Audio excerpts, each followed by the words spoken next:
ईश्वरीय आस्था पर जुड़ा हुआ ये क्रमांक आप सबके लिए बहुत ही महत्वपूर्ण है। अगर आज आप इस क्रमांक का श्रवण कर रही हैं तो ये समझिएगा कि महाराज जी की तरफ से एक चेतावनी, एक बहुत ही गहरा विषय आपके लिए बनकर आ रहा है जो कि जीवन में बहुत जल्दी उकरेगा। इसीलिए इस महत्वपूर्ण क्रमांक को सुनना बहुत आवश्यक हो जाता है। इसीलिए इस क्रमांक की एक एक बात को बड़े ध्यान से सुनिएगा ताकि संपूर्ण जानकारी से आप अवगत हो पाए। रात के तीसरे पहर एक स्वप्न आता है कि आपके जीवन में कुछ ऐसा घटित होने वाला है जिससे आपको सावधान होने की आवश्यकता है। कई बार ऐसा हुआ है कि आपके जीवन में कई ऐसे चेहरों ने आपके जीवन में प्रवेश करने के बाद इतनी उथल पुथल मचा दी है जिससे आपका जीवन पूरी तरह से अस्त व्यस्त रहा है, ऐसा आपके जीवन में पाया जाता है। तो सबसे पहले भाग में हम जानेंगे कि आखिर कौन है वो शख्स, कौन है वो औरत जो आपके जीवन में प्रवेश करने के बाद से ही आपके जीवन की सबसे बड़ी परेशानी का सबब बन गई है। जिस घर में पहले शांति हुआ करती थी, अब वहां रोज झगड़े हैं। पति दिन ब दिन गुमसुम होते जा रहे हैं, काम में उनके मन नहीं लगता, धन अटकता है, धन का आगमन रुक गया है, स्वास्थ्य खराब चल रहा है और समझिए कि आपके जीवन में परेशानियों का जैसे घर होते जा रहा है।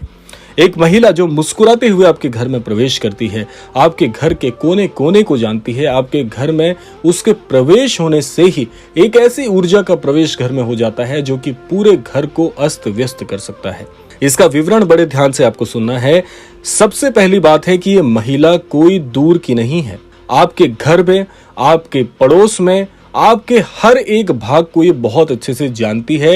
ये रिश्तेदारी में भी हो सकती है, ये कोई पड़ोसी भी हो सकती है। बहुत जानी पहचानी सी सूरत है जो आपके जीवन में आप भूल नहीं सकते।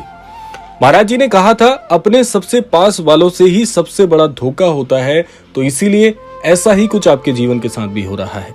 ये औरत आपके जीवन में आपकी कमजोरियों को पहचानती है, आपकी मजबूती को जानती है, आपके घर में पकड़ को समझती है और उसी के अनुरूप ये व्यवहार करके आपके घर में किसी भी प्रकार से प्रवेश करने के साथ साथ घर को खराब करने का माहौल भी बुन चुकी है।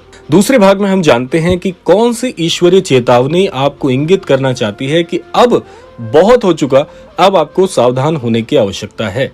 तेरे जीवन में जब ईश्वर प्रवेश करते हैं तो सबसे पहले वो सपनों के माध्यम से आपसे संपर्क बनाते हैं। स्वप्न किसी के वश में नहीं होते। स्वप्न कब, कौन से, किस प्रकार के आ जाएं, ये किसी के नियंत्रण में नहीं है। तो सबसे पहले विवरण समझ लेना कि आपको सबसे ज्यादा सपने क्या आते हैं। आप अपने आप से पूछिएगा कि जब भी आपको कोई स्वप्न आता है तो एक ही स्वप्न बार बार एक ही अवस्था में दिखता है। उस रात जब तूने स्वप्न देखा था कि कोई ऐसी स्त्री है जो तेरे जीवन में प्रवेश कर रही है और उसका चेहरा बहुत ही मासूम है, लेकिन उसकी साजिशों का अंदाजा तुझे पहले ही लग चुका था और वो तुझसे स्वप्न में कुछ ऐसी ऐसी बातें कह रही थी जो तुझे रात्रि के यानी स्वप्न के समय तो याद थी, लेकिन जब सुबह उठकर तूने स्वप्न को सोचने का प्रयास किया तो तुझे वो शब्द ही याद नहीं थे कि उसने तुझसे क्या कहा था। सपने में तू भागती है पर कोई शक्ति तुझे रोक देती है।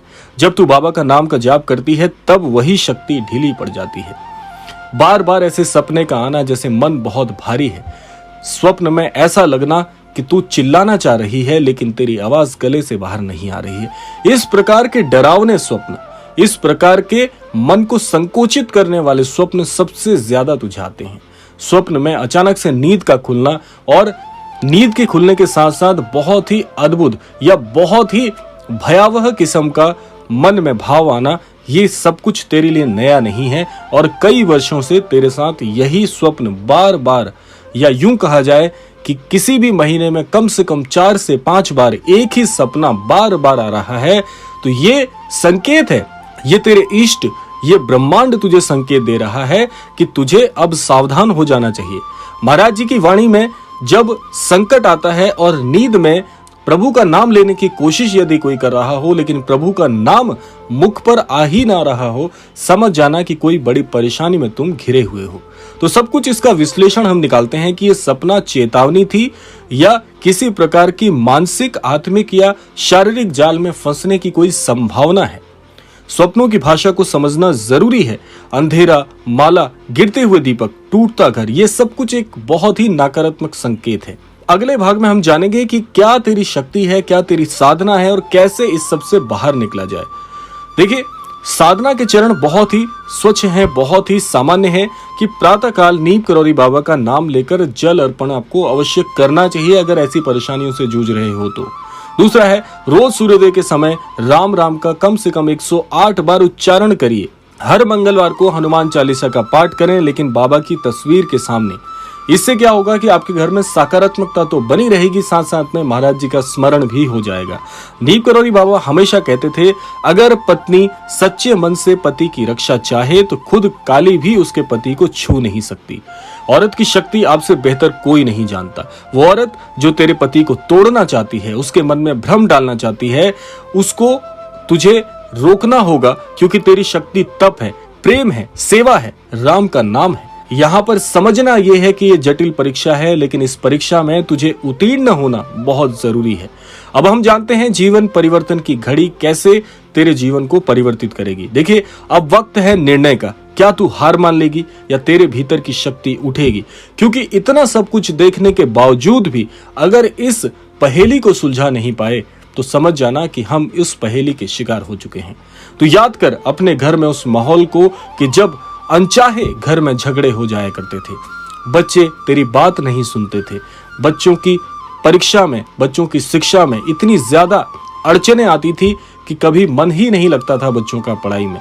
पति का बेवजह तुझसे रुष्ट होना, पति का बेवजह शिकायत करना और भी घर में सारे माहौल का बिगड़ जाना, घर में बड़े बुजुर्गों का आशीर्वाद मिलना लेकिन उस आशीर्वाद का फल ना मिल पाना, ये सारी अटकलें आजकल की नहीं है। ये काफी समय से, कई वर्षों से तेरे साथ चला आ रहा है।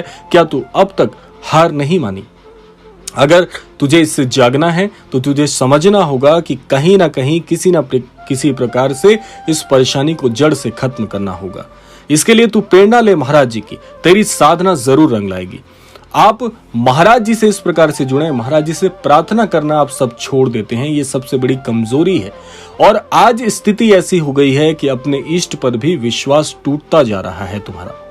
इसीलिए उस विश्वास को टूटने मत दो। महाराज जी के समक्ष बैठकर कुछ समय निकालकर प्रार्थना करो।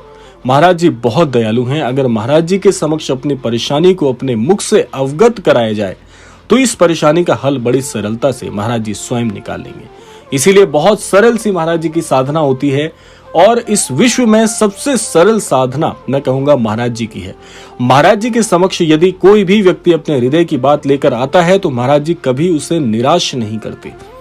छोटी छोटी साधनाओं के भाग हैं, जैसे श्री हनुमान चालीसा का पाठ जो व्यक्ति नियमित रूप से कर रहा है उसमें एक छोटी सी चीज और जोड़ ले कि महाराज जी की तस्वीर के सामने बैठकर आप हनुमान चालीसा का पाठ करके देखिएगा, कई गुना श्री हनुमान चालीसा के पाठ से मिलने वाला लाभ आपको बढ़कर मिलेगा। दूसरा, प्रभु श्री राम जी के नाम का जाप करना आप नियमित रूप से कर दीजिए। जैसे बहुत से लोग क्या गलती करते हैं कि राम नाम का जाप तो करते हैं लेकिन उनका क्रम टूट जाता है। इस क्रम को टूटने ना दें, क्योंकि जो व्यक्ति नियम का पक्का नहीं है उसका नियम बिगड़ने से उसके जीवन में आधी परेशानियां तो स्वयं प्रवेश करने लग जाती हैं। किसी भी नियम को जब हम प्रारंभ करते हैं तो उसको नियमबद्ध होकर आपको करना चाहिए। यानी कि अगर आपने आज पिछले एक सप्ताह से श्री राम जी के नाम का जाप शुरू किया है तो उसे भंग मत होने दीजिए। रोजाना थोड़ा समय निकालकर प्रभु श्री राम जी के नाम जाप की विधि को भी जो व्यक्ति अपना लेगा उसके जीवन में मिलने वाले लाभ इतने असंख्य हैं कि उन्हें आप प्राप्त करके अपने पूरे जीवन को परिवर्तित कर सकते हैं। तो इसीलिए महाराज जी का संदेश आज के इस क्रमांक से यह बन जाता है कि आपको किसी भी प्रकार से हारने की आवश्यकता नहीं है। तेरा सपना तुझे चेताने आया था कि वो औरत तुझे गिराने आई थी, लेकिन तू उठ जा, क्योंकि तूने बाबा का नाम लिया है, अब तेरा जीवन बदल चुका है। और इसी के साथ साथ महाराज जी कहते हैं, जिस व्यक्ति ने जितना खोया है, चाहे उसके जीवन में कैसी ही विकट परिस्थिति क्यों ना आ गई हो, लेकिन कोई भी व्यक्ति मेरी शरणागत होकर मेरे नियमों को अपना लेगा, उसका जीवन महाराज जी यूं चुटकी भर में ही, उसका जीवन महाराज जी पल भर में ही परिवर्तित कर देते हैं। इतनी शक्ति है महाराज जी के शरणागत होकर आने में।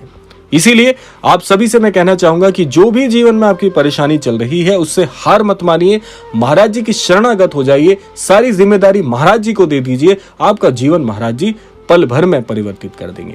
इसीलिए अगर ये वीडियो आप सबके पास आया है जो इस क्रमांक को सुन रहे हैं, अपने परिवार को बहुत प्रेम करते हैं। इसीलिए महाराज जी से जुड़ें और महाराज जी की सारी शिक्षाओं का अनुसरण करके अपने जीवन को परिवर्तित करें।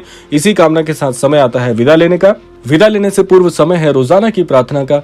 यही प्रार्थना करना चाहूंगा कि श्री महाराज जी सभी को सन्मति और सद्बुद्धि की प्राप्ति कराएं और इस संपूर्ण सृष्टि का, इस संपूर्ण लोक का कल्याण हो। इसी कामना के साथ विदा लेते हैं। मिलते हैं अगले क्रमांक में।